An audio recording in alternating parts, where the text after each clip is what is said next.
wis enak di rumah. Jadi memang itu yang menjadi punya pengaruh itu di rumah ini. Suara terus apa lagunya juga sisa luar biasa. Itu sangat dijadikan ada dasarnya. Jadi takmir memilih muadzin ini tidak sembarangan. Di sini dulu bisa dipilih, malah bisa diaudisi. Tapi ini harus diaudisi karena ini mengerjakan orang yang punya keahlian ya harus seimbang. Ya seimbang tanda terima kasih. Bisa boleh korning, suaranya apik, opane kok sak anane. Itu ya orang menghargai, dihargai gitu. Karena itu kemampuan yang tidak semua orang memiliki. Kemampuan yang istimewa. Ya. Semua orang itu anugerah dari Gusti Allah. Belum ada mana keluar. Jangan sok wae sing belum ada harus yang penting belum ada. Maka ya girohnya untuk mengesit itu tidak ada. Jadi Abi Mahdurah itu termasuk yang bersuara bagus. Maka diajari oleh Rasulullah untuk mengumandangkan adzan. Karena di sini juga termasuk hadis yang bisa jadi inspirasi kita untuk mengambil muadzin itu jangan sembarangan. Syarat-syarat adzan bentuk ganjaran. Ini orang ketemu syarat salah satu dari syarat adzan ini, maka tidak berpahala karena ini syariat ibadah ada aturan. Satu akad bacaan adzan itu antara satu kalimat dengan kalimat berikutnya tidak diselani, tidak boleh diulang-ulang. Artinya adzan dibalik, hayya 'alas shalah, asyhadu an la ilaha illallah, meskipun itu kalimat thayyibah baik tapi ra ono ganjaran. Ini harus urut dari mulai Allahu Akbar sampai akhir. Terus itu kudu urut, itu kok diulang-ulang ora ono ganjaran karena tidak memenuhi syarat ibadah.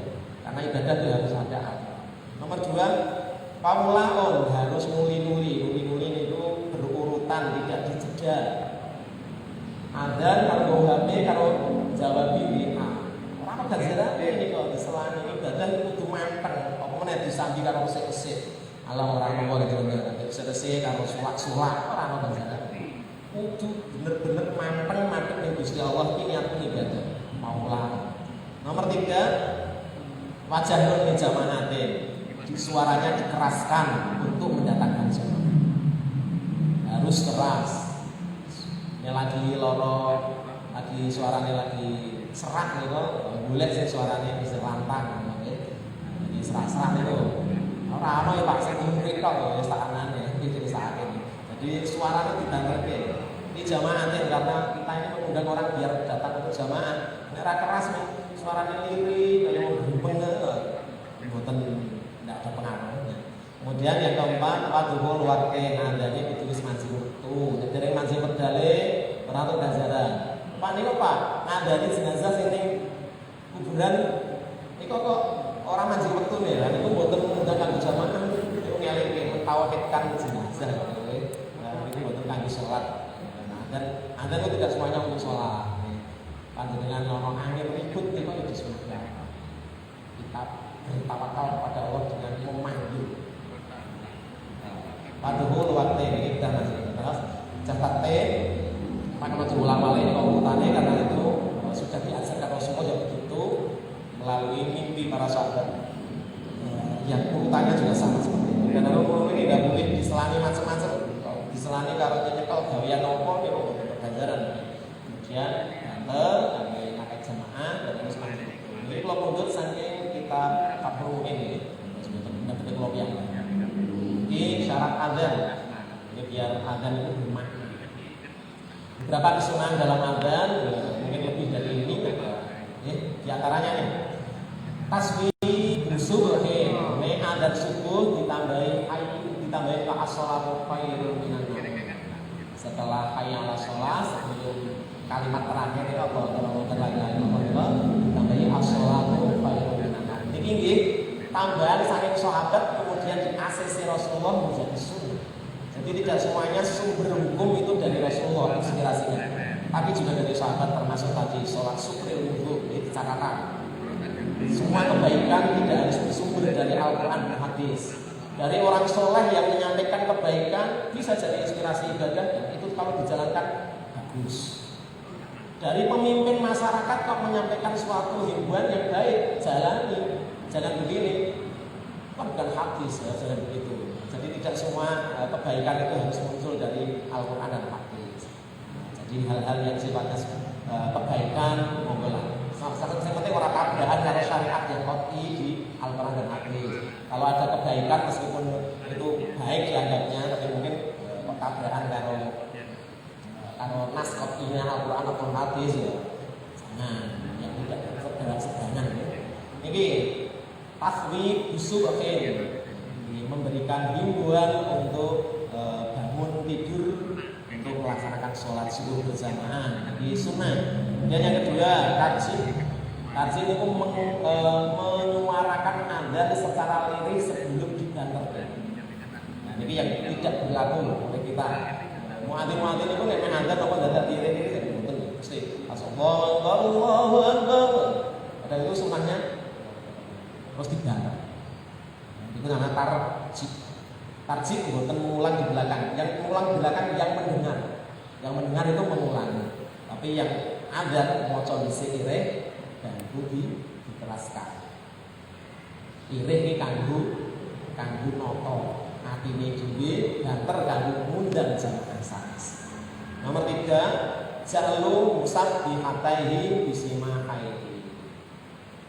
Dari panggilan adzan meskipun kuat suaranya ini kok sunnah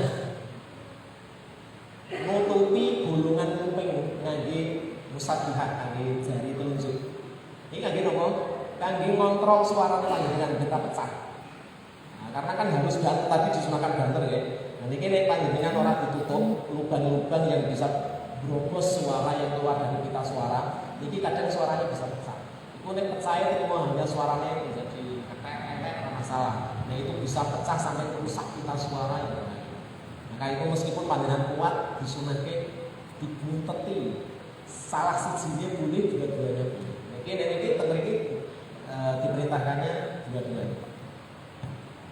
Biar suaranya menggelondong, hanya keluar lewat suara lewat mulut saja, tidak berhembus kemana.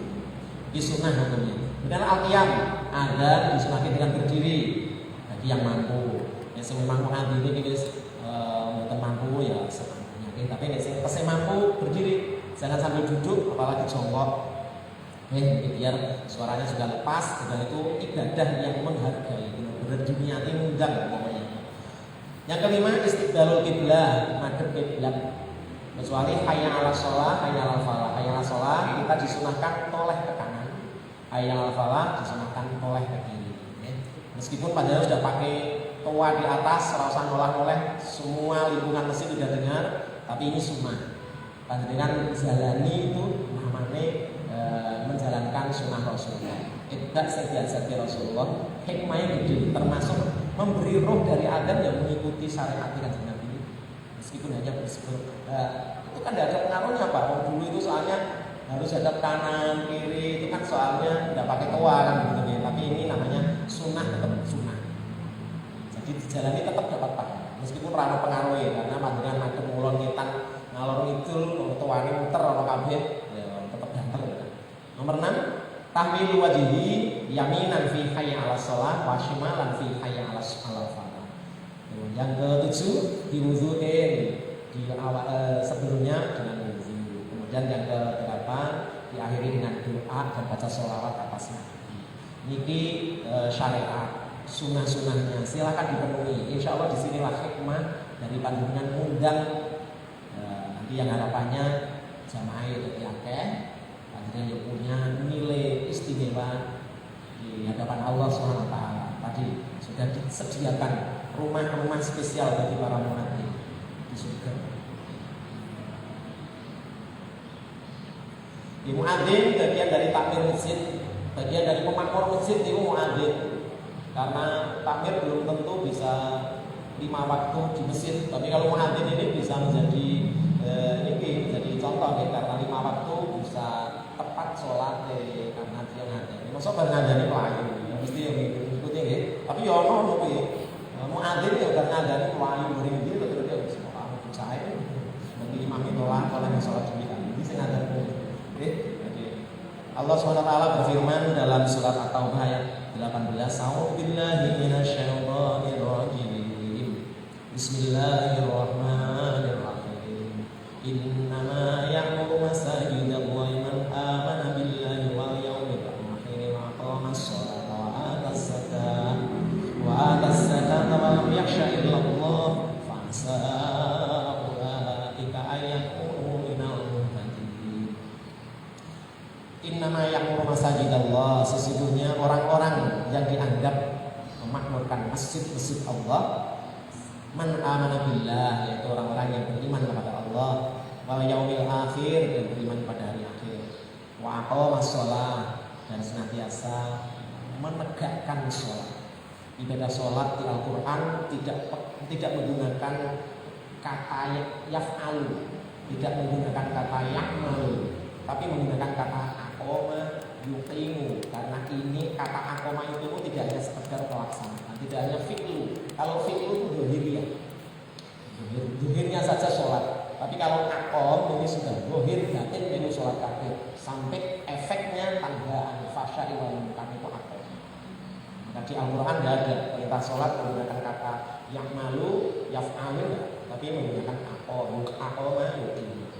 Ini penting jadi pahami. Jadi sholat tidak hanya sekedar sholat, sehingga hanya sekedar yang mau sholat itu kalau sana anak itu belum punya arti. Sholatnya memang dilatih, latihan fisik, latihan gerakan. Ini pun balik tentunya tidak hanya bergerak, tapi benar-benar menggerakkan hati, seluruh tubuh, seluruh anggota tubuh, baik yang dohir maupun batin, yang ini hanya menuju pada niatnya di wilayah ta'ala ini. Ini akor wa atas zakat, dan juga menunaikan zakat, bayar zakat. Walam yakhsha illallah, dan tidak akan merasa takut kecuali hanya kepada Allah. Ini takut memusuhi Allah, takut bermaksiat kepada Allah, takut tidak bisa menepati apa sudah perintah-perintah itu sendiri. Ulaika ayyakunu minal muttaqin, mereka itulah diharapkan orang-orang yang akan mendapatkan petunjuk dari Allah Subhanahu wa ta'ala. Muadzin minimal punya dasar, karena dia termasuk bagian dari pemakmur masjid. Iman kepada Allah, iman pada hari akhir, iman kepada Allah, jadi menjadi dasar amaliyah. Semuanya amal, tidak hanya adzan. Biar dapat pahala, biar dinilai ibadah itu harus didasari dengan iman. Wong apike kaya apa? Apa nggih, dermawan, karo tangga ya apian, breh. Tapi orang beriman tidak akan bernilai ibadah. Ibadah itu dasarnya harus iman kepada Allah. Semuanya, semua jenis ibadah. Wal yaumil akhir. Wal yaumil akhir. Kenapa yaumil akhir? Pada rukun iman itu akeh, tapi yaumil akhir kok malah dijadi? Karena yaumil akhir itu tidak bisa menjadi ini apa? Satpamnya lagi. Akhirnya kan hidup tidak perlu anak ajudan lurus yang mengingatkan pada ibadah orang, lakoni orang gitu. Ya sing bisa menjadikan kita berhati-hati bertindak, berbuat, berkata. Ini kalau mandang iman kepada hari akhir, urip ing dunia ini sementara. Kabeh bakal mintakan pertanggungjawaban di akhirat. Pandangan iman dengan itu ora bakal wani-wani tidak maksiat. Meskipun tidak ada orang di sekeliling panjenengan. Wabot. Orang lakoni maksiat dalam kondisi sendiri itu berat kalau tidak punya iman kepada Allah. Biasanya diri kan lakoni apa wae, juga sholat Allah. Awake dhewe kayak gini bareng-bareng. Orang lakoni maksiat sudah soal isin karo tanggane, isin karo kancane. Nek ra isin karo kancane ora ngomongke. Ora ngomong sama sekali lakoni apa wae. Niku nek ra duwe kepercayaan terhadap hari akhir bisa juga berjalan ke maksiatan apa. Wa qoma shalah kita sampaikan atas zakat, membayar zakat minimal zakat fitrah. Adil ini loh jadi aku kan miskin banget. Zakat fitrah niku rapat beli miskin, yang penting beli luyan itu zakat fitrah. Kemana? Beli malam yasha illallah, dan harus memiliki rasa khosyah kepada Allah, rasa takut kepada Allah, takut bermaksiat, takut memusuhi, takut mengingkari, takut tidak mentaati Allah subhanahu.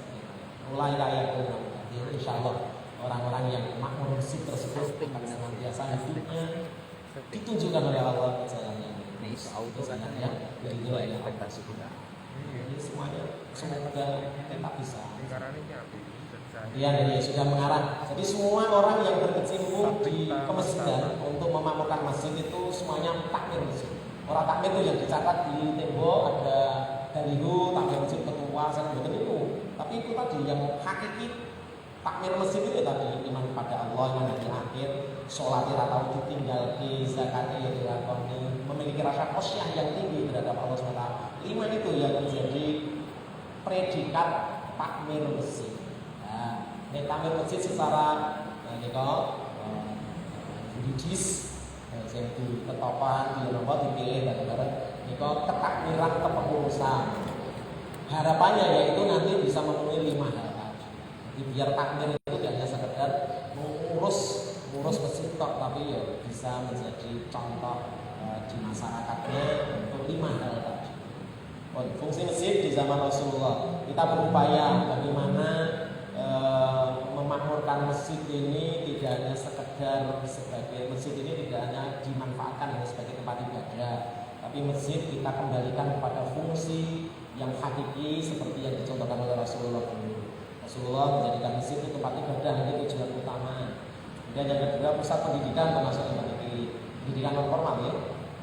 Universitas Cordoba itu ya dulunya masjid.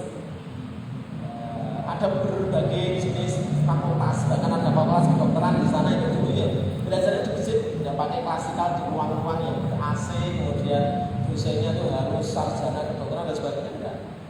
Tapi mereka belajar ilmu kedokteran ya yang di masjid itu dengan menggunakan rujukan-rujukan kitab-kitab salaf yang dikarang termasuk oleh Ibnu Sina, oleh para tokoh-tokoh ilmuwan muslim yang lainnya. Di situ maka menciptakan banyak dokter-dokter yang luar biasa kemampuannya itu dididik di masjid. Kalau sekarang masjid paling pendidikan TPQ ya, sebelum beli gedung lah ya TPQ ya, minimal itu lah. Sudah memfungsikan jadi tempat pendidikan Al-Quran.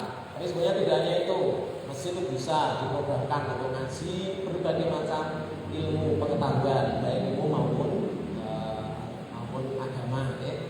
Yang kepengen membuka kursus ini remaja-remaja terus termasuk muadzin masjid itu kalau punya kemampuan ya ojo iman-iman, anak-anak cilik-cilik diajari kok iso bahasa Inggris diajari bahasa Inggris, kok iso ilmu apapun lah diajarkan di masjid. Begitu izin kalau takmire kemudian dikelola itu insya Allah bisa mengembalikan fungsi masjid sebagaimana yang diajarkan Rasulullah. Yang ketiga sebagai pusat informasi, karena dulu memang menjadi pusat kebudayaan itu di zaman Rasulullah di masjid itu paling strategis, tempatnya juga luas, orang juga paham dengan fungsi masjid dan itulah dijadikan dulu oleh Rasulullah. Yang berikutnya adalah majelis qaudhi, dari pengadilan dari masjid. Dulu tuh masih ada ya, dari nikah pun menggunakan masjid. Ada beberapa besar itu dari nikah yang ada di masjid. Jadi sekarang kan KUA itu punya kantor sendiri, jadi nikahan kalau yang tidak dipanggil ke rumah itu yang di KUA. Kalau dulu ya dipanggil ke rumah, termasuk masjid saya yang di Mayong Jepara sana, Masjid Al-Aziz itu sampingnya persis adalah kantor KUA. Karena itu memang dulunya tidak punya kantor di masjid. Jadi ketika orang nikah itu di masjid. Sekarang tidak digawe aula dulu, nanti nikahan nyebutnya aula di aulanya kantor. Nah, jadi sebagai tempat untuk menikahkan. Kalau sekarang masih ada ya, tapi kalau jadi tempat balai pengadilan sekarang punya pengadilan masing-masing, pengadilan agama yang itu pengadilan dulu ada. Jadi tidak di masjid lagi. Kalau dulu di masjid, semua permasalahan diselesaikan di masjid. Kemudian pusat kegiatan ekonomi termasuk peningkatan taraf hidup masyarakat dengan lewat pemanfaatan dan pengelolaan zakat. Orang-orang zakat di zaman Rasulullah itu langsung ditaruh di Baitul Mal, dan Baitul Mal itu tempatnya di Mesir. Termasuk Ashabus Suffah, hidupnya itu ditopang dengan zakat-zakat dari para ahlinya orang-orang Muslim. Di kurma, dikata sudah ada satu nisab, ada hasilnya, kemudian bagiannya itu 1/10 atau 1/20-nya langsung dibawa ke masjid untuk dikelola. Dan untuk memberikan ini penghidupan bagi Ashabus Suffah. Karena sahabatnya kan Nabi sing kados Abu Hurairah itu patah, orang isi seluruh ribuan, dan itu ditopang kehidupannya full dari hasil pengelolaan infak zakat sedekah dari jamaah muslim yang dikelola di Mesir. Jadi mereka memang dijamin itu, mereka dijamin oleh masjid dari pengelolaan zakat tersebut.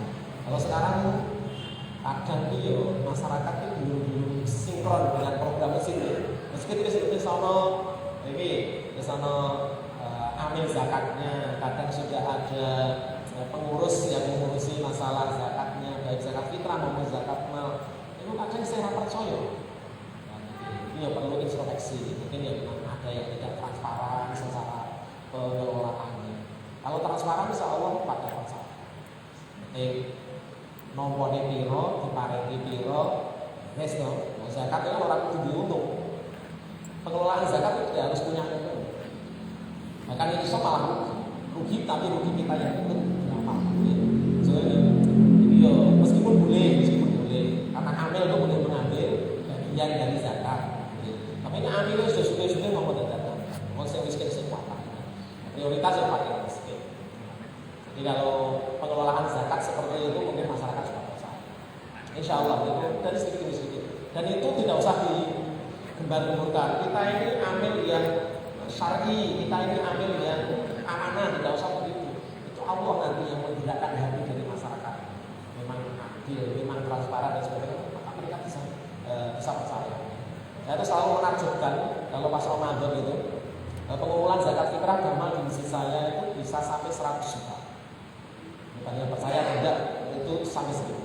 Jadi antara 80 sampai 100 bisa. Satu RT. Karena saya target itu. Setiap rumah itu minimal zakat minimal 2 sampai 3 orang yang di anak sisi kan. Nah, itu kan minimal target saya. Kakak di Lestari tempat saya itu ada sekitar 600 kan. Di 600 tak kali itu jadi 1.800. Itu kalau zakatnya 40.000 kalau di Papua, kalau di Papua bisa banyak dan zakat mal juga tak pasti sudah. Zakat mal harus lebih banyak daripada zakat fitrah. Zakat mal itu kan prosentase dari harta yang segitu banyaknya. Di 45 juta sampai 50 juta itu sudah wajib zakat. Minimal 2,5% dari 45 sampai 50 juta. Itu kan betul lebih besar daripada zakat fitrah. Zakat fitrah hanya 3 kilogram beras atau uang yang dimakan yang paling 40 ribuan ya. Nah, itu kan lebih kecil. Jadi bisa begitu. Itu pun karena saya berikan pemahaman kepada amil-amil. Panjenengan tidak berhak menerima. Yang saya ngambil amilnya itu amil-amil yang memang orang-orang yang memang sudah mampu. Jadi tidak mengharapkan. Meskipun kanilan dia tidak mengharapkan. Dia harus punya komitmen. Gitu. Saya ini hanya melayani, bukan minta dilayani, tapi melayani semaksimal mungkin dia percaya sama masyarakat. Itu. Kemudian pusat kegiatan sosial dan politik, strategi perang itu ya digarap di masjid sama Rasulullah. Itu untuk menfungsikan masjid secara maksimal akan menjadi manfaat di masyarakat semua. Dan idarah masjid atau manajemen masjid. Nah, manajemen masjid secara singkat cukup ada 2 kategori ini. Manajemen pembinaan fisiknya ini meliputi kepengurusan minimal memang harus resmi. Ada nadirnya yang disahkan oleh KUA, ya. Nanti kalau ada kepengurusan masalah pelaporan dan apapun yang berkenaan dengan kebijakan pemerintah kan kalian sudah punya pengurus yang resmi nadir, kemudian takmir dibuat yang mengambil SDM yang memiliki kapasitas di bidang masing-masing agar bisa maksimal ya. Pemeliharaan fisik, masih rusak ya cepat dan dari nanti dirasa di jamaah. Ayo bocor itu sampai ini orang dari ini sebenarnya pengurus yang orang pakai peka ya kondisi yang diurusi pemeliharaan kebersihan ini harus terjadi biar konotasi dari paham orang-orang luar sana yang masjid itu jemaahnya banyak tapi pesannya kumuh jadi jangan beredar terutama kamar mandi masjid ini kondisinya itu masih banyak yang tapi memang angel mendewasakan masing-masing pengguna masjid itu angel. Bu iyo disiram, dan pipi, sama juga kadang kita disiram terus cewek ini, disiram air, dono cek itu disiram. Itu sidik-sidik ini kayak ono kotor sidik ada sudah mulai berwarna kuning gitu, sambil menuntaskan pipis gitu ya dari cewek ya dibersih lah sendiri. Karena orang-orang yang sudah usia tua itu seorang ini kelep ini suatu londo, jadi pipis kurang gampang bersih. Nah, ini mulai caranya untuk kita disucikan, kita bersih, ya kalau bersih itu toilet ya, disediakan sikapnya. Terus disucikan mana? Siapa ngerti masih banyak keluar. Itu kan yo nek kabeh wong mesti bersih ora kudu ono mergote sing dino masai. Mentang-mentang ono mergote terus nyabruke. Niku sing mboten asal karena mungkin dosa lho. Panjenengan roh barang najis ning masjid. Meskipun masjid sudah ada petugas khusus pembersih, itu nih panjenengan orang resiki, panjenengan dosa. Karena apa? Panjenengan yang lihat man ro'a minkum munkaron kalau ibu biati itu biati. Maksud diarahkan ke yang lain itu mau sikil ya. Ada kotoran di masjid dan dibersihkan. Kalau itu najis dan disucikan. Yang melihat tidak usah nyaberte. Kemudian udah mas itu ya no pelek sisa terus ini. Contoh ganjaran mana ya mas? Dan dosa mah. Dosa. Tapi itu harus dibersihkan. Kamu main loh. Terus kalau ngomong ngerti najis di masjid atau kotoran masjid orang segera yang melihat itu segera menghilangkannya, mensucikannya. Hukumnya dosa haram karena tempat suci itu harus terjaga kesuciannya ya, dan harus mengelola berbagai fasilitas lain. Kemudian pembinaan fungsi masjid itu tadi yang fungsi masjid kita kembalikan kepada fungsi masjid yang dicontohkan oleh Rasul. Insyaallah kalau itu dikelola dengan baik cukuplah hal ini bisa menjadi nyaman bagi para pengguna masjid untuk beribadah dan juga merasa anteng. Jadi masjid itu nyaman itu kan berlama-lama ya saya. Berlama-lama di masjid dari pahala mau dengan saya dengan itikaf. Berlama-lama di pasar semua jadi baik. Masjid itu baik. Menggali potensi masjid secara baik dan profesional. Semua potensi yang ada di masjid jamaah-jamaah ini dikelola dengan baik. Kalau jamaah atau ahli dalam bidang pembangunan dan ini kita tarik untuk merekayasa bangunan masjid di bentang yang manis, bentang pantas, bentang HP. Jadi ada ahli ekonom bagaimana kita membangun masjid ini juga untuk kemandirian ekonomi masyarakat dan jamaah khususnya. Ini sudah dicontohkan ya, ada masjid nasional, masjid Jogokaryan di Jogja itu yang pengelolaannya sudah bagus, manajemennya bagus, bisa dicontoh saja. Tidak harus datang ke sana, hanya bisa download berbagai informasi tentang masjid Jogokaryan itu sudah lengkap. Mereka sebar luaskan karena itu kebaikan menjadi jariah dari pengurus di sana. Itu sangat lengkap, detail pengelolaannya. Ya tidak harus persis mana yang bisa dijalani dulu dijalani. Nanti yang belum bisa ya kita upayakan dengan pengurus yang lain untuk bisa dilengkapi. Ya.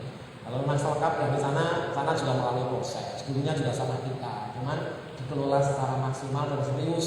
Maka jadinya masjid yang istimewa diakui oleh negara juga ada berbagai belahan dari wilayah Indonesia ini pada belajar ke sana. Masjidnya tidak terlalu besar, tapi memiliki komitmen untuk memanage masjid ini benar-benar masjid profesional dan masjid yang bisa memberikan kemanfaatan bagi masyarakat sekitar dan bahkan di seluruh Indonesia. Itu semuanya harus digali, harus diupayakan dan harus mengapresiasi jamaah yang memiliki kemampuan di bidang apapun dikelola. Karena jamaah itu tentu banyak butuh pendampingan dalam berbagai permasalahan yang dihadapi oleh jamaah. Jamaah masjid itu kadang wonten ini. Ana wong niku gelem jamaah itu soalnya lagi masalah. Nah, ini masjid melayani itu kan habis ya. Pelayanan keluhan jamaah. Nanti diidentifikasi dulu dia keluhannya masalah apa, nanti dikasihkan ke teman yang ahli. Tapi kita kan sudah punya tenaga ahli. Oke, nanti panjenengan besok ke sini nanti ketemu sama Pak ini, beliau ini ahli di bidang tentang ekonomi, tentang kesehatan, tentang rumah tangga. Nah, ini rumah tangga sakinah ya, rumah tangga sakinah atau dikata tentang pendidikan anak apapun lah. itu kita sediakan, kita fasilitasi, kita rekrut jamaah-jamaah yang memiliki keahlian tersebut, kita manfaatkan potensinya, kita benar-benar kita upayakan untuk bisa bermanfaat di masyarakat melalui manajemen yang ada di masjid. Itu luar biasa. Di masjid juga kan profesional, benar-benar diserahkan kepada para ahlinya. Kalau di masjid ahli agama banyak, tapi yang ahli-ahli di bidang-bidang itu kan jadi mungkin yang bisa saya sampaikan nanti untuk beberapa bisa sambil tanya jawab. Masih ada ini ada, jadilah muadzin yang bisa mengajak. Muadzin itu ngajaknya minimal ya datang ke masjid ya awal tadi sudah di-prepare dulu. Sholat berjamaah itu wajib bagi muadzin. Ojo baradat tidak layu meraih kemenangan. Sing diwaca niku hayya 'alal falah untuk meraih kemenangan. Tapi dia sendiri malah hidupnya rekoso, orang dadi wong sing pira-pira iso muadzin dadi wong sing paling bisa dicontoh. Saya dulu punya motivasi, dulu itu juga James Bond, penjaga masjid dan kebun. Dulu saya motivasi kuliah di masjid terus. Untungnya saya di masjid, saya punya motivasi gitu. Masjid itu minimal tempat suci, masjid itu minimal tempat orang baik, tempat orang-orang berdoa.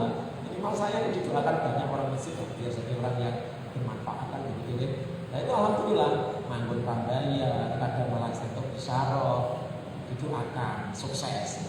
Alhamdulillah saya punya komitmen untuk bisa menjadi orang manfaat di masjid ya. Betul-betul bisa meraih kemenangan ya.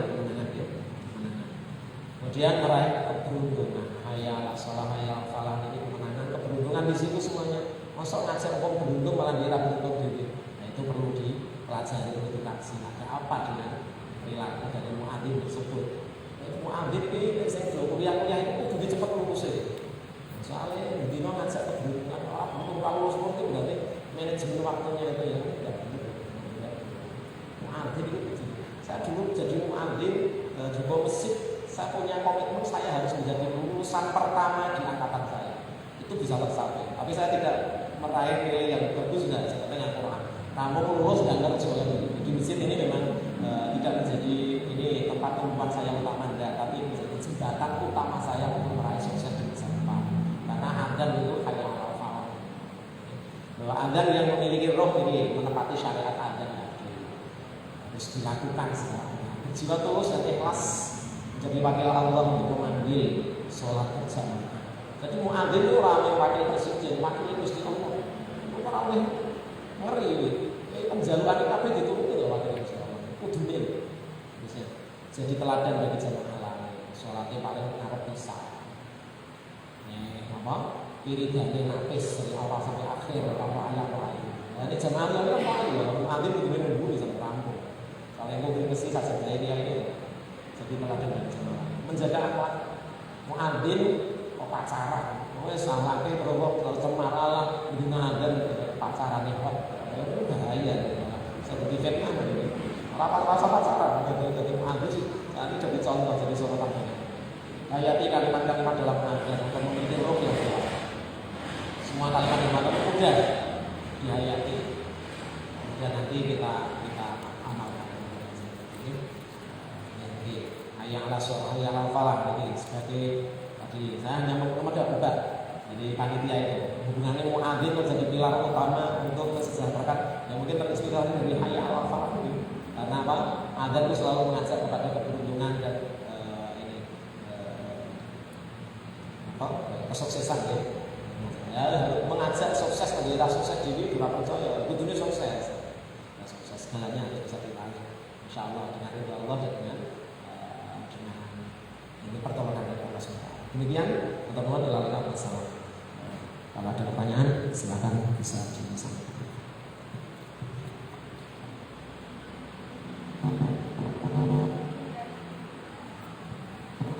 Baik, mungkin dari para hadirin ada yang ingin mengajukan pertanyaan. Silakan ajukan pertanyaan.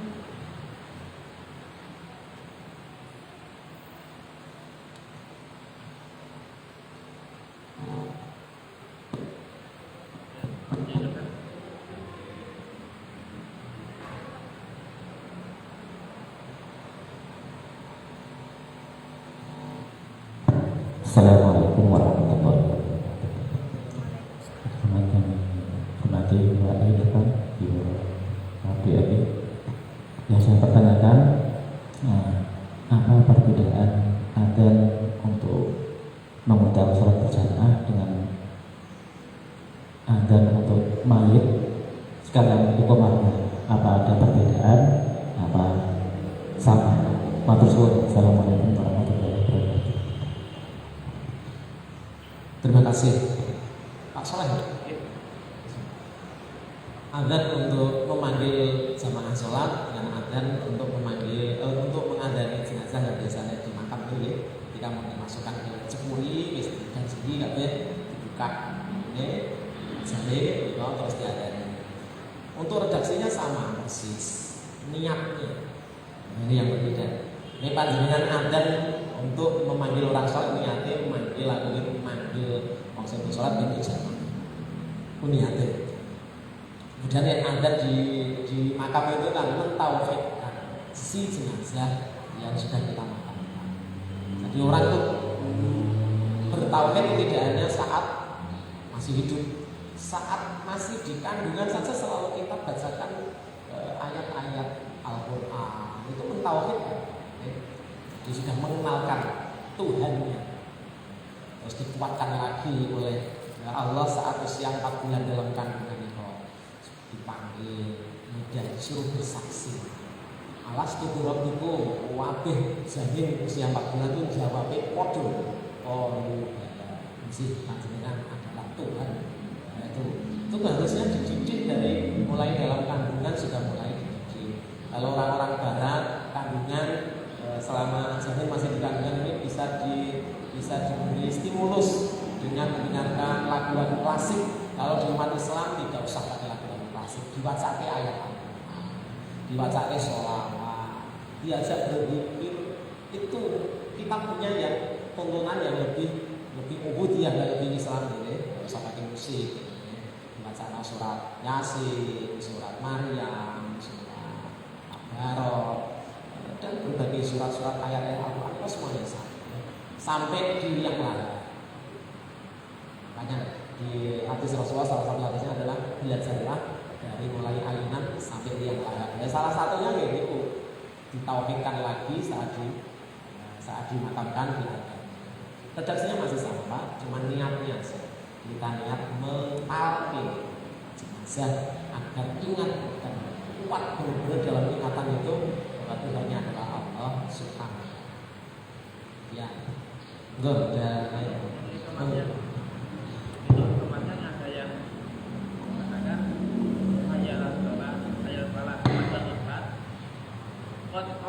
Mati sholat ada yang mengatakan yang berkiamat bagaimana kita belajar Pak? Redaksinya diganti. Betul. Kalau kita menggunakan adzan redaksi yang masih pakai adzan yang itu tidak usah.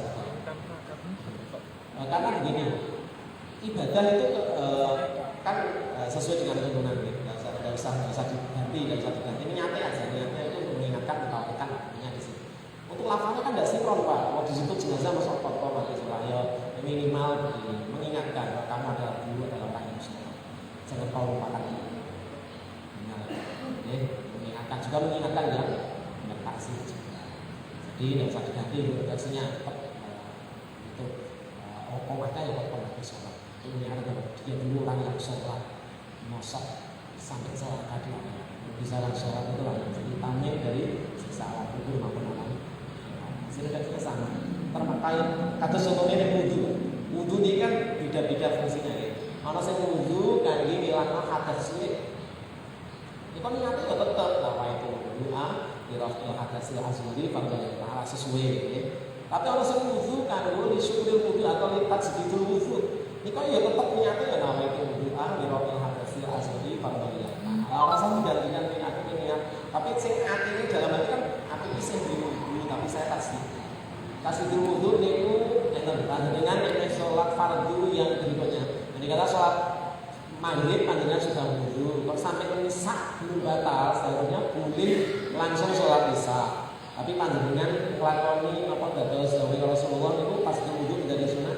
Panjenengan wudhu mana? Niatnya di sami meskipun tidak menghilangkan hadas kecil, tapi niatnya itu. Niatnya aku bisa wudhu tapi aku pasti niatnya masih sama. Terus wudhu saat mandi itu kan sunah. Nak wudhu di dalam mandi wajib itu kan sebenarnya aku terkandi kasih. Termasuk wudhu kan nambah kekuatan. Ini saya sudah berkeluarga ya belum saya. Artinya ini tanduk sama istrinya itu disunahkan dulu. Dan itu menambah kekuatan. Nah, jadi tidak usah pakai ireng atau mandu obat-obatan macam-macam. Bisa kali salah pun cukup dengan dunia niatnya satu namanya itu kan belum suci walaupun dari junub dari mandi junub tapi disunahkan dulu. Nah itu kan itu niatnya bisa, tidak usah dirubah niatnya. Yang penting dari fungsinya itu sudah sesuai. Allah Maha. Betul ada ya.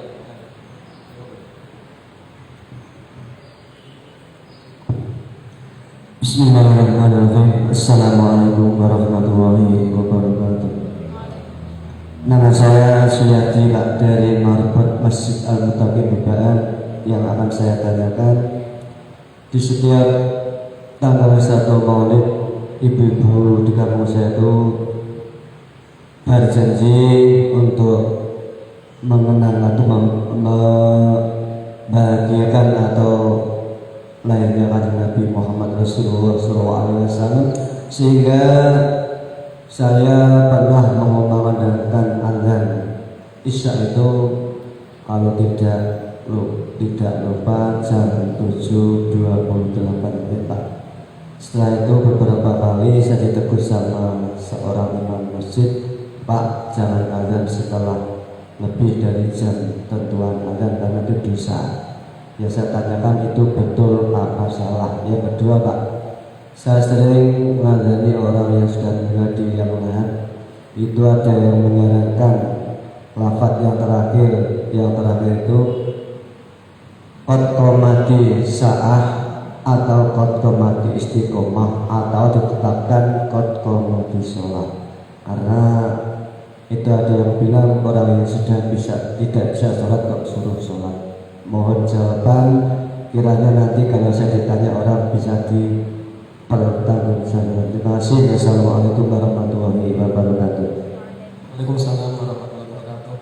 Tersebut tadi yang kedua sudah sama gitu pertanyaannya. Untuk yang pertama soal azan karena dipakai untuk urutan dulu ibu-ibu terus agak telat deh.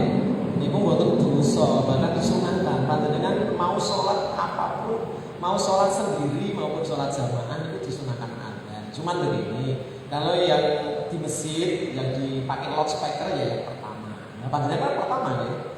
Meskipun agak telat tapi kan yang pertama kan belum ada yang sholat jamaah sebelum itu ya. Dan itu tetap datang karena jamaah yang rutin itu kan nunggu ada dengan. Meskipun durung ada dan merasa masjid tapi siapa acara itu bukan haram. Kok haram mau sunnah itu.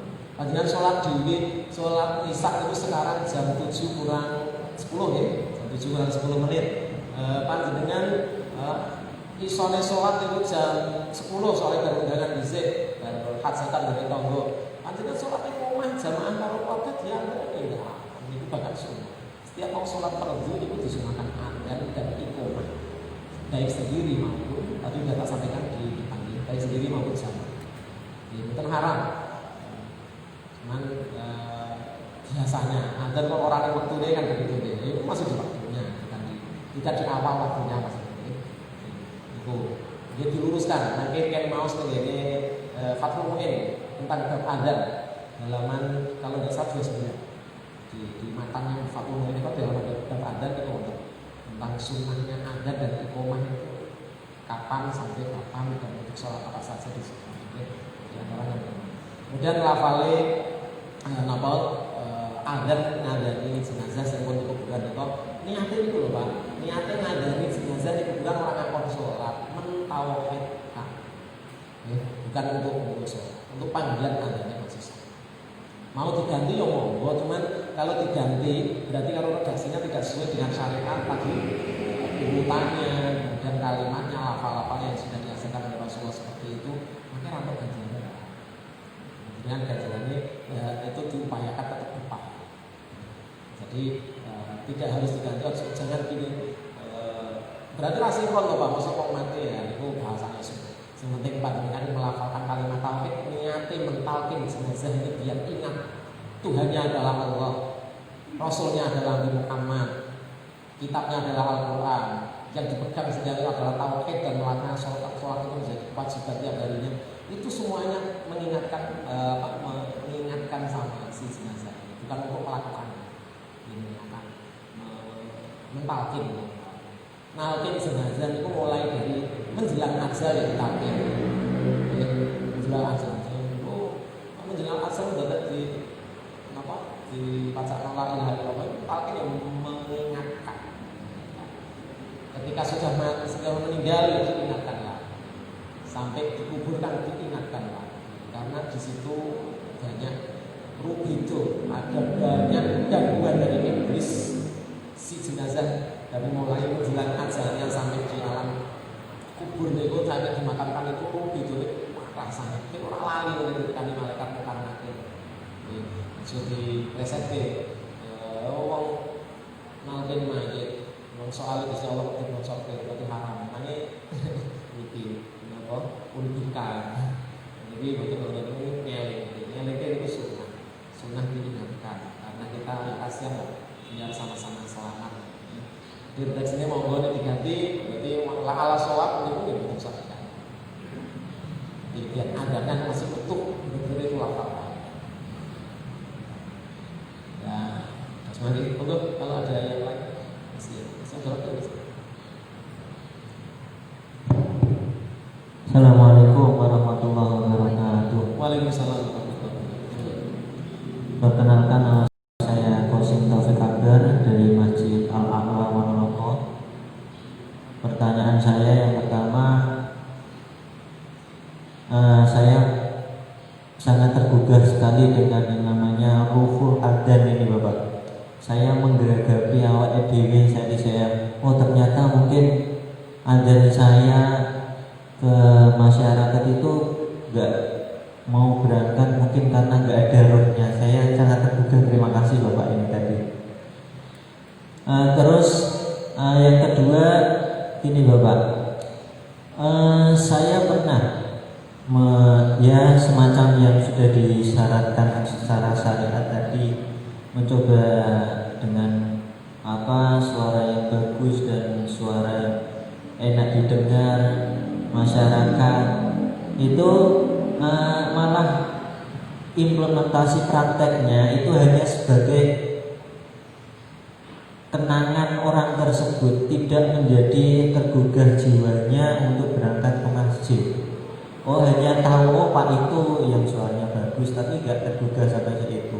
Itu artinya emang kesadarannya belum tergugah untuk bisa ke masjid, Bapak. Lah, yang prakteknya di masyarakat saya itu beda, Bapak. Artinya mereka tanpa azan pun kalau emang sudah ada kesadaran akan berangkat ke masjid dengan sendirinya. Nah, yang saya pertanyakan ini bagaimana menggugah masyarakat itu kesadarannya untuk bisa ke masjid. Walaupun ada bagus, ada kurang bagus, ada biasa saja, itu bisa berangkat ke masjid secara sendirinya. Itu saya mengapresiasi cerita dari tukang cukur yang pernah menyukur saya dengan bercerita tentang Pak Nurhan Panjenengan di masjidnya. Subuh itu sampai kebak katanya. Saya kagum sekali itu. Itu bagaimana menggugah kesadaran masyarakat supaya dengan adzan pun maupun tidak ada adzan pun itu bisa mau berangkat ke masjid. Itu yang pertama. Yang pertama yang berapa itu? Saya lupa. Selanjutnya ini sangat, karena untuk laporan simpel, tidak pertanyaan Bapak, hanya nanti di akhir mau minta filenya saja. Gitu. Terima kasih. Assalamualaikum warahmatullahi wabarakatuh. Waalaikumsalam warahmatullahi wabarakatuh. Untuk menggugah hati dari masyarakat muslim di sekitar masjid itu memang tidak satu-satunya tekniknya pakai adzan. Cuman adzan itu yang syar'i, adzan itu syar'i yang diajarkan oleh agama kita untuk menggugah mereka agar mau sholat jamaah itu dengan adzan, salah satunya itu. Tapi ya tidak hanya itu satu-satunya faktor. yang bisa menggugah dan kesadaran dari masyarakat muslim di sekitar masjid untuk datang untuk sholat Jumat. Sebetulnya memang ya tidak ada teknik yang paling jitu tuh kayak apa sih, kayak di Jogokarian itu, karena memang di sana kan banyak trik yang digunakan, baik yang secara langsung didatangi ke rumah-rumah untuk disensus, hanya mensensus saja, tidak minta untuk jamaah. Di sana katanya begitu ya, belum zaman disensus saja bu, artinya muslim di anggota keluarganya setelah laki-laki ini, ya, tidak usah umur berapa, ya. Terus hanya di yang sudah biasa kan berapa bulan hanya sensus saja. Pertama mensensus, tapi nanti menjadi didikan dakwah dari dari pihak yang lain. Nanti yang mendatangi, yang mensensus bukan yang mendakwai, nanti yang dakwah betul lagi. Orang-orang yang dipilih yang memang sudah bisa menjadi keteladanan di masyarakat sana, itu harus didatangi. Tidak melulu itu hanya apa. Inilah bentuk perhatian masjid dengan masyarakat muslim di sekitar. Mungkin ditanya masalahnya, ada masalah apa, mungkin punya masalah apa dan sebagainya, itu salah satu triknya. Tapi kalau yang wajar-wajar, masjid yang lainnya kan tidak memiliki tenaga SDM yang sampai sekomplit di Masjid Jogokarian ya. Kayak begini di tempat saya itu ya, saya cuma begini dari awal jamaah sedikit ya, saya pernah jamaah itu hanya beberapa orang, namanya orang awam ya, terus mulai itu orang awam. Masjid itu ketika listrik mati ya jamaahnya berkurang, soalnya orang ada. Beda dengan di tempat panjenengan, ada yang waktu sholat ya sudah morong, itu berarti kesadarannya lebih tinggi daripada yang di tempat saya. Tempat saya tuh kalau listrik mati, yo jamaahnya kurang, kalau udan jamaahnya kurang, musim liburan panjang jamaahnya kurang. Itu di tempat saya.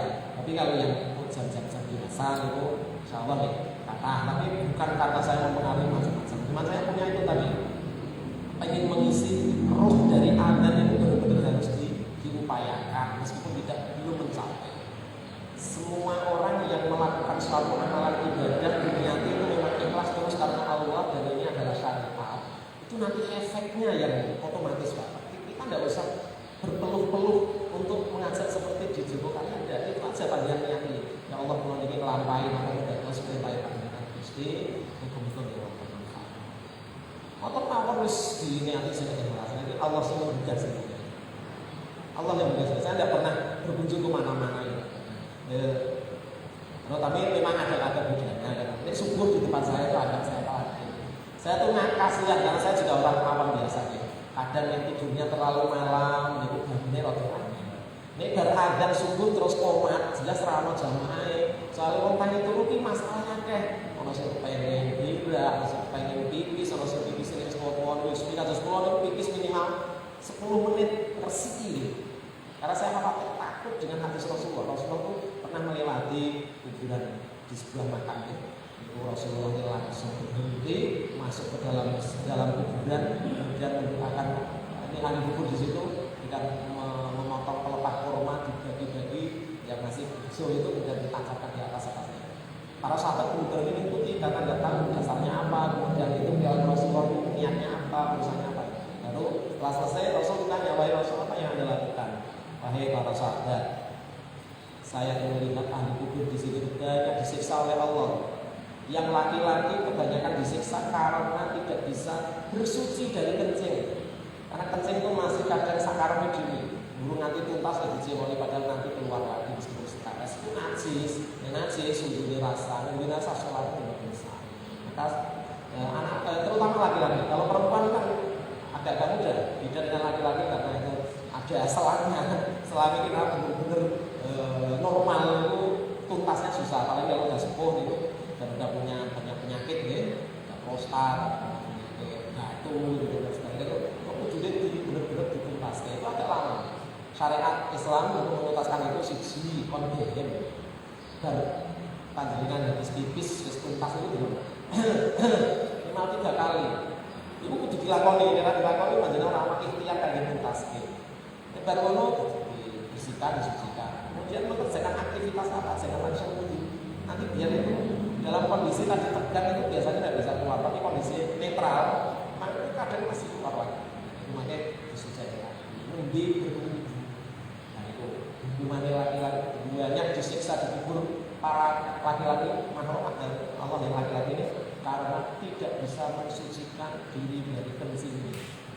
akhirnya diadab mereka. Itu kebanyakan sebagian besar. Kemudian yang ahli kubur perempuan kebanyakannya itu karena tidak bisa berterima kasih kepada suami. Jadi dosanya gitu-gitu. Sing itu diadab yang kubur gara-gara raiso berterima kasih kali ini. Sing lanang raiso persis saat bersuci dari itu. Itu perlu diperhatikan untuk suci. Jadi jangan sembarangan. Jadi di tempat saya agak tak salah. Karena ada Rasulullah. Ini sholat subuh itu waktu awal nih.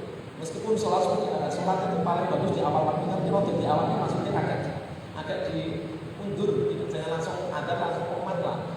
Minimal 15 menit dari adzan itu diberi jeda. Jadi orang itu bersuci, andai kata punya kewajiban mandi cukup lah 10 menit ya untuk pergerakan ke masjid.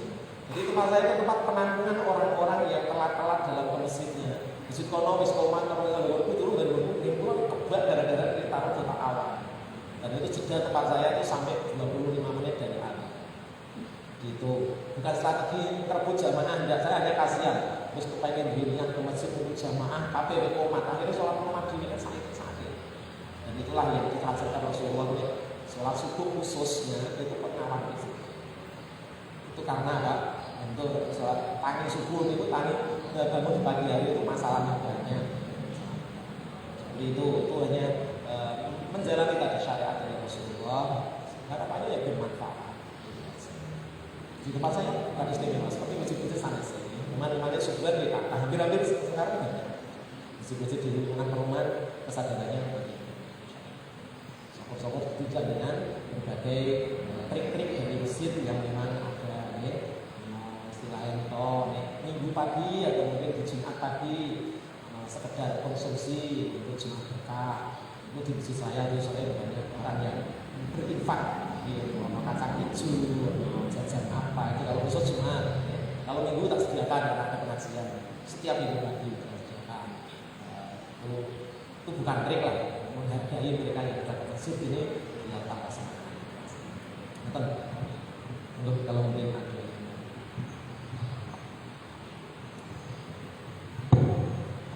Assalamualaikum warahmatullahi wabarakatuh. Maaf Pak, mau tanya tentang dalilnya orang yang mati itu diadzani. Kan saya tahu itu pada saat adzan itu kan pada saat sholat 5 waktu. Kalau pada saat sholat 5 waktu dan anak kecil yang baru lahir. Tapi selain itu belum tahu. Dan yang kedua, ketika orang itu mati, kita adzani pada saat dia hidup, dia tidak sering ke masjid. Nah, itu yang sangat berat. Dan di situ ya bisa jadi dia itu orangnya ya sering melanggar. Nah, tidak sering ke masjid dan dicap pada masyarakat dia itu jelek dan lain sebagainya. Nah, itu gimana? Kan perasaannya kalau azan kan nggak kepenak gitu. Kalau sering kedatang ke masjid, azan ya juga ringan gitu. Ya enak juga. Nah, itu gimana untuk menyikapi seperti itu? Matur suwun. Assalamualaikum warahmatullahi wabarakatuh. Waalaikumsalam warahmatullahi wabarakatuh. Matur suwun sangat. Dalilnya adzan ngadani jenazah. Ini ngadani jenazah itu dalilnya orang terus ini. Adzan nama jenazah. Di hadisnya begini, talqinlah mautakum. Lakiru mautakum. Talqinlah, ingatkan orang-orang yang mati di antara kamu sekalian. Nah, mengingatkannya sebelum meninggal diingatkan Allah. Setelah meninggal ada banyak hal ya untuk diingatkan itu jadi sholat. Ketika sudah sampai di makam diingatkan lagi, pakai pakai talqin, pakai kalimat tauhid, disyahadatkan lagi, kemudian diberikan informasi tentang keyakinan yang sudah dipegangnya. Jadi dan ini itu hadis lakinu mau taku isinya banyak untuk mengingatkan jenazah itu banyak. Kemudian ini Pak, saya kalau disuruh ngandani orang-orang yang kelihatan tidak baik di masyarakat, kok ngandani aku kita itu rakyat kelas lah, membeli WNI URP, musuhi kalau Gusti Allah dan begitu. Kita jangan ikut musuhi, karena kita tidak bisa menilai orang itu dari segi berdiri. Ya, bisa jadi orang tersebut dalam mata pandangan manusia, mata kasar kita itu dia adalah orang yang tidak baik. Tapi ternyata kalau Allah menghendaki di ajalnya itu baik.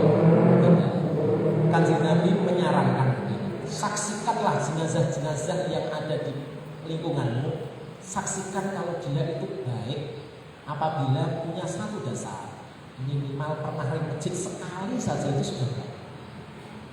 Panjenengan berhak mensaksikan.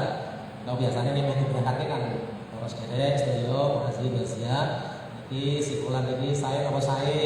Nek panjenengan nanti ngerti beliau pernah ke masjid meskipun sekali, contohnya itu Idul Fitri. Jawab dengan tegas, saya Pak, ini menolong dia. Kita jangan ikut menghukumi mereka, jangan ikut menghakimi mereka menjadi buruk saja. Karena mungkin doa panjenengan yang tulus itu nanti akan meringankan kita. Dengan kita meringankan dan yang memberikan pertolongan orang lain di dalam kondisi yang paling sulit saat itu, insya Allah panjenengan pun akan ditolong oleh Allah lewat jalan Tuhan. Maka fi auni abdi, fi auni akhihi, karena fi auni lahi. Barang siapa yang mau memberikan pertolongan kepada hamba-Nya Allah Subhanahu wa taala dengan ikhlas, insya Allah Allah pun akan memberikan pertolongan kepada kita. Jadi jangan balas dendam, kamu konolati. Selama tadi udah pernah panjenengan melihat kebaikannya itu, salah satunya di situ dicontohkan itu ke masjid sekali. Di hadisnya itu kok pernah melihat orang itu masuk ke masjid sekali, saksikan kalau dia pernah. Ini pertolongan kita terhadap jenazahnya. Gitu. Jadi kita tidak usah a priori dengan mereka seperti itu. Mungkin doa panjenengan itulah yang nanti akan meringankan. Kalau saudara kita diringankan bebannya, insya Allah panjenengan Kanjeng Nabi itu tidak sedendam seperti itu. Kanjeng Nabi itu waktu ditawari kali Gusti Allah kan manjing ke surga pertama. Muhammad wis mlebu surga dhisik pisan. Sedurunge nabi-nabi sebelummu. Nabi Muhammad mboten Gusti. Kula nunggu umat kula sedaya yen pun mlebet surga kabeh janjine panjenengan jarene dipoke kabeh. Tak tunggu sampai kabeh komplit mlebu surga. Endi kula mati saturun panjenengan apa itu. Sampai akhir wis digoleki dikosek karo malaikat penduduk rokok wis ra ono umatmu Muhammad wis ra ono ora aku jenenge siji aku jenenge umat siji golek ono kaya wong iki umatku dan dia bertauhid kepada Allah goleki sampai ketemuan batu ketemuan orang-orang ahli neraka yang banyak itu ternyata memang masih ada seorang perempuan itu ketika diambil sudah tidak bentuk manusia tapi masih hidup ya karena dimakan berpuluh-puluh tahun di neraka teraksi di neraka tapi puluhan tahun dia bisa entek awalnya seperti seurip terus terakhir ternyata ketika ditimbang amalnya cuma satu pernah bertauhid kepada Allah satu kali saja itu di hadis tidak dari hadis yang panjang itu ada cuman yang rinciannya ini di hadis yang lain perempuan yang masuk surga terakhir itu hanya pernah mengucapkan kalimat syahadat la ilaha illallah Muhammad Rasulullah itu pun sekali hanya nempel di lidahnya itu saja ditolong oleh Rasulullah. Masalah ini soal sih kalau ada menolong Tuhan selama dia memang muslim tolonglah kita dengan kemampuan kita jangan tidak dari hati ini diri saya di perasaan bukan saya bukan jenazah urusan Gusti Allah kita dalam menolong sesama itu tidak usah ada tendensi apapun.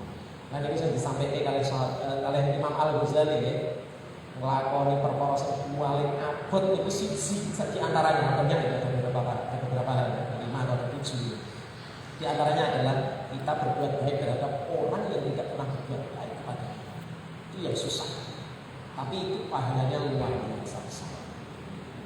Jangan sampai kita beramal kita mengimbangi tanggone dhewe apian karo awake dhewe lawala sithik diparingi ana rezeki apa diparingi sembarang tanggone dhewe awake dhewe meh ngimbangi kok gampang tek kados panjenengan yo ya nek sing meninggal di koncoku jamaah ini cita aku pengandani luar biasa ikhlasnya aku koncoku masa tak tulir itu wajarnya dan yang tidak wajar kita berbuat baik terhadap orang-orang yang tidak pernah berbuat baik pada kita.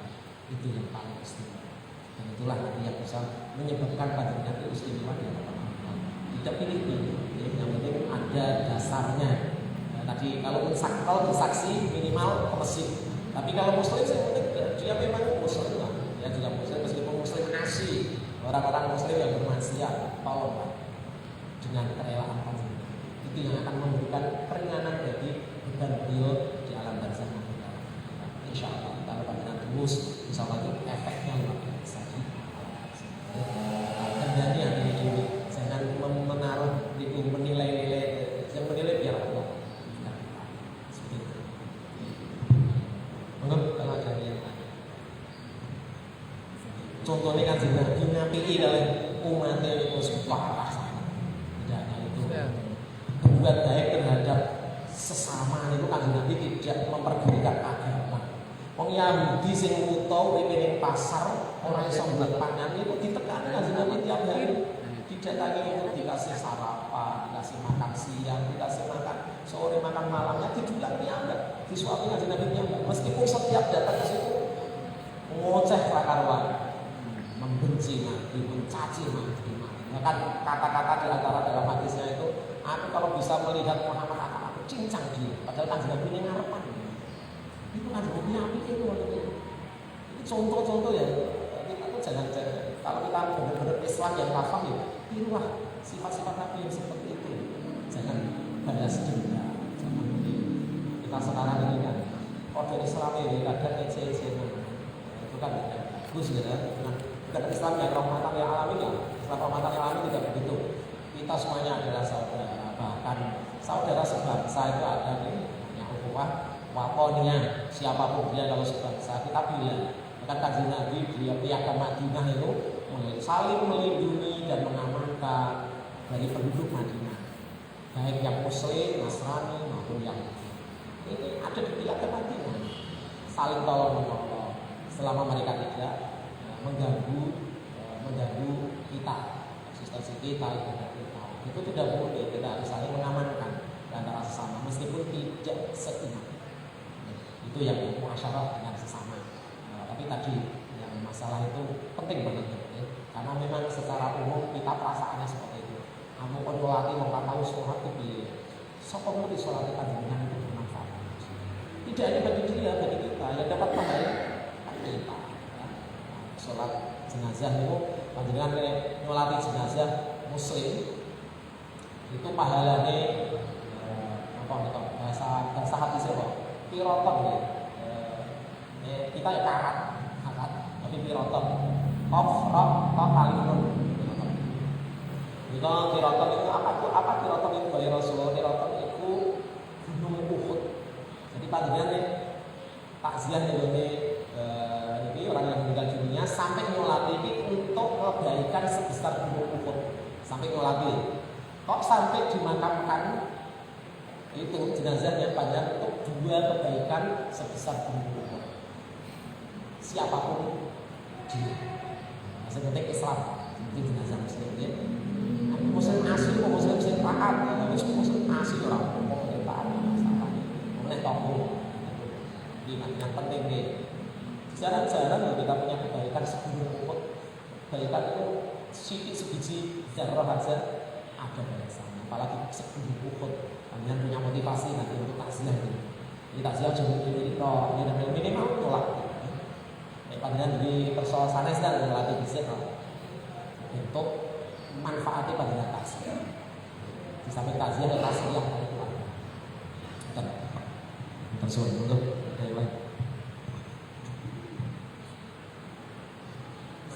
Bismillahirrahmanirrahim. Assalamualaikum warahmatullahi wabarakatuh. Sedikit bercerita, dulu di desa saya ada sebuah musola. Nah, musola itu ketika saya kecil masih sering digunakan berjamaah bersama. Akan tapi semakin tahun semakin sedikit jamaahnya hingga sekarang sudah tidak ada jamaah sama sekali. Yang saya tanyakan, bagaimana kita sebagai muazin atau yang sering membenarkan azan di musola itu, manakah yang lebih baik kita sholat sendirian di musola itu atau ikut berjamaah di masjid jami? Yang kedua, bagaimana hukumnya bila musola itu ditinggalkan dan tidak ditegakkan sholat di dalamnya? Sekian. Ya, terima kasih. Ini tentang ini ya, melestarikan musola atau masjid. Satu, kalau itu di Indonesia susah sih ya. Di Indonesia tuh banyak istilah, ono masjid, ono musola, ono suro. Dan di desa kulon itu ramai terus ya. Ono pondokan untuk melakukan sholat itu. Kiai dari tempat khusus untuk sholat santri-santrinya. Itu juga banyak. Jadi di kampung itu bisa ada sampai 10-an yang namanya musola kecil-kecil itu. Tapi masjid sampai ya sampai. Gini, kalau di hukum fikih memang masih ada tafsir ya. Kalau masjid selama tidak ada kondisi alam yang tidak memungkinkan untuk diselenggarakan sholat jamaah di 5 waktu itu, kok ditinggalkan kabeh orang sing nglakoni, itu kabeh dosa. Karena sholat jamaah di masjid jamaah itu hukumnya fardhu kifayah, orang yang sunnah. Ini jelas-jelas kita dirikan masjid, apalagi masjid jamaah. Kok sampai plong 1 kali jamaah kok plong kabeh dosa. Itu harus tanggung jawab di situ meskipun sholat sendiri. Itu masjid. Tapi kalau musola, karena istilah ini juga menentukan hukum juga ya. Kalau masjid namanya musola, itu bangunan ini kan di situ juga tidak sah. Nah, karena masih musola. Terus kebersihan di musola itu tentu tidak seperti ketika di masjid tadi. Ono kotoran yang musola kok panjenengan tidak segera membersihkan, itu ya ora termasuk dosa. Kalau tanah dia di fakrum itu yang di masjid soalnya. Ini kan musola, suro, pondok gitu. Nah, itu cuman kalau amal kebaikan itu dimanapun ya kalau ada kotoran ya. Tapi yang ada hukumnya itu yang di masjid. Tapi kalau musola tadi, terus yang biasa ada di situ gimana Pak? Gini, lu kudu harus ngalah. Yang paling dekat dengan musola itu diniati muri-muri nopo sing dadi jariyahe sesepuh-sesepuh awake dhewe. Kasihan yang sudah berjariah mendirikan musola itu kemudian malah menerima kanggo dolanan bocah-bocah. Ya sapa-sapa bisa digunakan untuk ngaji TPP atau mungkin sesekali setiap bulan sekali ibu-ibu yang di lingkungan musola itu mengadakan pengajian di situ untuk murid-murid nopo sing dadi jariyahe yang sepuh ini. Jadi orang mati di dalam hati juga menangis lah, kasihan itu yang sudah menjadikan ya. Meskipun hukumnya karena itu tidak masjid dan mungkin agak ringan lah gitu. Tapi kasihan lah yang sudah berniat untuk jariah di situ, untuk bangun, untuk mengupayai dari dulu kemudian terus tidak dilaksanakan. Nah, seharapan saya kalau yang seperti itu jadikan saja, jangan musola. Merek itu diganti apa namanya masjid meskipun tidak jamin karena Rasulullah itu perintah kali para sahabat, wahai sahabat gawe masjid di rumahmu.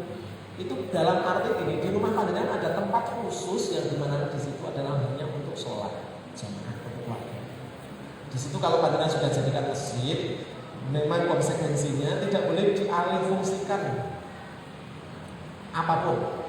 Pak andai kata panjenengan rehab jadi apapun tetap yang sudah panjenengan niati kanggo masjid tetap jadi masjid. Nanti bentuknya kayak apa tetap harus jadi masjid. Jangan dirubah. Saya dulu asalnya jadi masjid di kamar itu kemudian jadi dapur atau mungkin dari tempat kamar tidur biasa. Itu tidak boleh kalau sudah seperti itu dan tidak boleh diwaris. Besok itu dibatasi ini masjid mungkin dengan anak turunnya dengan ahli warisnya. Ini masjid PDW, masjid sing di rumah.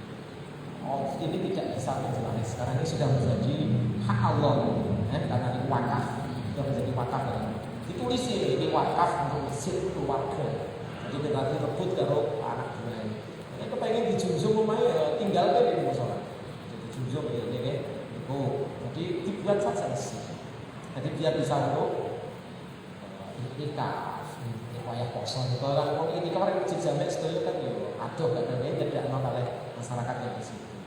Itu diopeni, sapa gawe panjenengan openi sesuatu yang sudah mati itu Allah memberikan nilai istimewa. Nah, seperti itu. Tapi yang itu memang masih diwi, ada di diwi, di sholat di diwi. Insyaallah mangke sing cedak-cedak paling cedak sing tangga karo sholat itu mesti ya. Alah ada masjid ada kene wae wong diselenggarakan juga. Karena tidak ada itu soalnya sing ngandel terus males, ora sing ngandel, muni kotor debu tok isine. Lah men sholat itu udah. Nah, kita masjid kan kalau ora sing diopeni, sampun dados bangunan-bangunan saya untuk diopeni meskipun hanya sederhana itu demi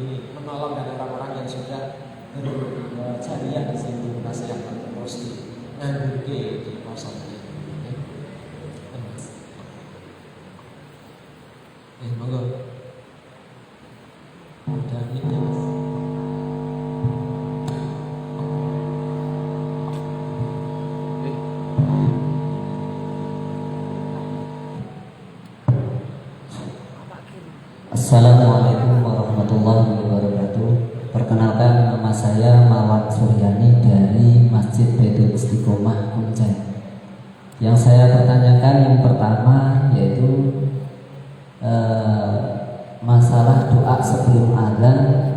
Selain kesunahan membaca basmalah, apakah ada kesunahan membaca sholawat ataupun membaca ayat-ayat Al-Quran seperti waman ahsanu qaulan mimman da'a ilallah sampai akhir?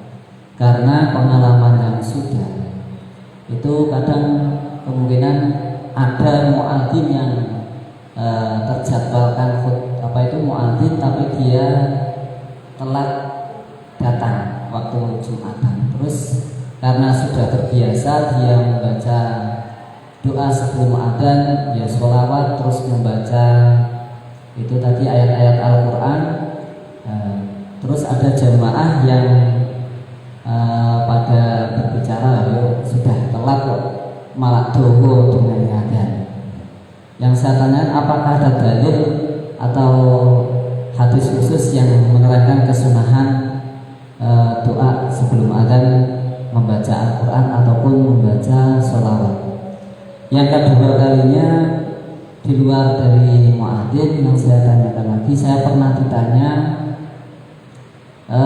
teman saya, kebetulan tadi minta maaf kok menyinggung masalah jenazah ini. Saya ditanya orang tuanya itu agamanya Kristen, orang tua ibunya itu Kristen dan dia sendiri anaknya orang Islam. Yang saya tanyakan, bagaimana penghormatannya dengan orang tua, padahal di kampung yang sudah jalan setiap orang meninggal harus dengan biasanya adat yang sudah berlaku yaitu tahlil 7 hari. Dan terus saya boleh nggak nahlil orang tua saya yang orang tua saya itu Kristen dengan tahlil 7 hari? Karena dari masyarakat juga banyak yang bilang orang Kristen tidak ditahlilkan. Nah, terus cara penghormatannya sebagai anak terhadap orang tua bagaimana? Itu yang pertanyaan yang kedua. Yang ketiga pertanyaan saya yaitu apakah boleh kita niat sunnah i'tikaf di musola? Nah itu. Itu pertanyaan saya. Semoga ada manfaatnya. Kalau ada kesalahan minta maaf yang sebesar-besarnya. Assalamualaikum warahmatullahi wabarakatuh. Waalaikumsalam warahmatullahi wabarakatuh. Yang saya ketahui untuk bacaan-bacaan sebelum adzan di Jumat itu agak panjang ya. Itu saya belum pernah menemukan dasar secara pastinya baik di kitab-kitab fikih maupun di hadis. Apa saya yang kurang bacanya ya. Tapi saya belum pernah, jadi saya tidak berani menjawab. Cuman begini, itu kan tidak masalah andai kata dibaca. Karena apa? Itu juga kalimat-kalimat thayyibah. Dibaca sebelum adzan monggo lah, karena itu tidak ada kaitannya. Yang ibadah jelas ibadah syar'inya ya adzan. Yang sebelumnya monggo. Kalau saya dulu pernah dinasihati oleh guru-guru saya di Kursiyah sana, itu begini. Untuk memantapkan amal ubudiyah kalian, itu salah satu caranya adalah awali semua amal ubudiyahmu dengan bersyahadat. Karena kita tidak tahu di keseharian kita, kemudian muasyarah kita dengan sesama ini kadang keceplosan omongan sing iso dadi murtad, atau mungkin krenteknya ati sing iso dadi murtad, atau mungkin perilaku yang termasuk dianggap murtad. Ibadah menjadi tidak sah kalau tidak bersyahadat lagi. Maka guru saya minta begini, ngamal ibadah ini diawali kalau maca syahadat. Salah satu cara. Wudu ya maca bismillah syahadat ini. Nganyar-nganyar lamane tasbihul iman. Nganyar-nganyar iman. Sapa ngerti ana perilaku diri ini yang dinilai Allah itu murtad, itu bisa membahayakan ibadah kita. Maka wudu ya bersyahadat. Salat ya bersyahadat. Adzan itu bersyahadat kalau itu ibadah. Ya, niat poso itu di tauhid gimana? Kita sedikit tauhid lagi. Itu kan saya tidak punya dalilnya, tapi guru saya bilang seperti itu. Tak kukoi, ini penting soalnya ini untuk menyelamatkan ibadah saya. Kadang kalau diri rasa ternyata itu dianggap suatu kemurtatan bahaya. Padahal diri jadi latihan tetap dan wajib mengganti atau mengkodok dari ibadah-ibadah yang fardu. Kalau panjenengan melakukan ibadah fardu dalam kondisi masih murtad, dinyar-nyarke imane niku kudu ganti. Nah, apa itu orang teliti, orang hati-hati semoga terjadi. Contohnya melesetke simbol-simbol agama secara lisaniah itu pun dados murtad. Melesetke ayat-ayat Al-Quran meskipun itu tidak sampai merubah arti dan sebagainya, tapi itu niat guyonan. Itu yang murtad. Termasuk simbol-simbol agama.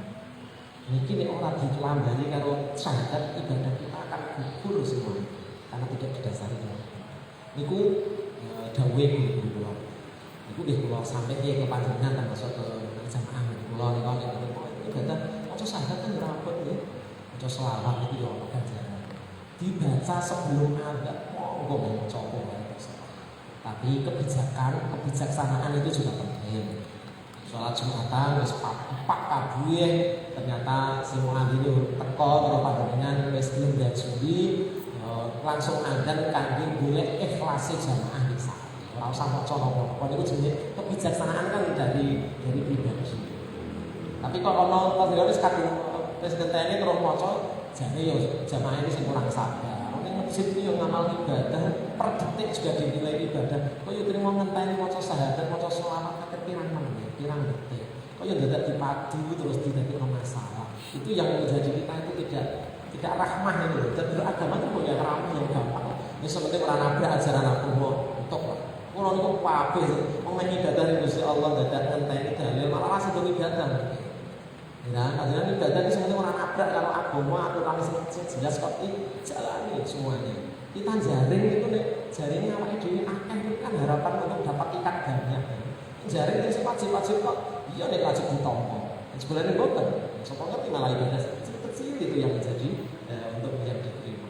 Jadi harapan kita itu semua amal ibadah yang menjadi syariat yang diajarkan oleh Rasulullah dalam hadis dalam Al-Quran, terus termasuk dawuh dari para kiai ini diamalkan, insya Allah itu diberikan manfaat untuk diri kita, bukan untuk siapa saja. Ibu saya bukan menyalahkan siapa-siapa. Memang masyarakat itu mau pengen masyarakat akan bukan itu.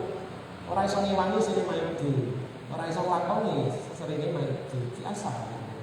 Awake dhewe kudu kebal dengan paidu. Nek kudu kebal mutungan serian ora lilonan. Panjenengan mboten saged legowo dadi perasaane dari sempit. Kabeh kok dene iki aku. Nah iki nanti kok tidak pas ngamal. Wis diuneni apa dene apa seperti orang nabrak karo syariat. Ya, niku ya masyarakat memang pengen masyarakat itu gampang-gampang aneh. Tapi padahal punya sifat legowo ngoten niku insyaallah tidak ada masalah. Nggih Pak, matur nuwun peringatannya, berkata baik-baik